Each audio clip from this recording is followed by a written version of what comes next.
All Tripura diploma engineer অ্যাসোসিয়েশনের উদ্যোগে রাজধানীর সুকান্ত একাডেমিতে অনুষ্ঠিত হয় 15তম সম্মেলন। প্রদীপ প্রজ্বলন করে সম্মেলনের উদ্বোধন করেন মন্ত্রী বিকাশ দেববর্মা। উপস্থিত ছিলেন আগরতলা পৌর নিগমের মেয়র তথা বিধায়ক দীপক মজুমদার সহ অন্যান্যরা।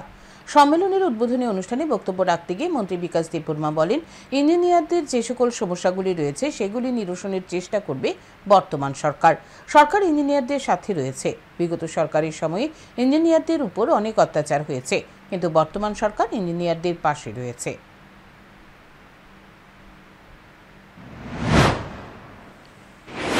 অনেক ইঞ্জিনিয়াররা সেদিন আমার জুয়েল অরেঞ্জের সঙ্গে সাক্ষাৎ হয়েছিল।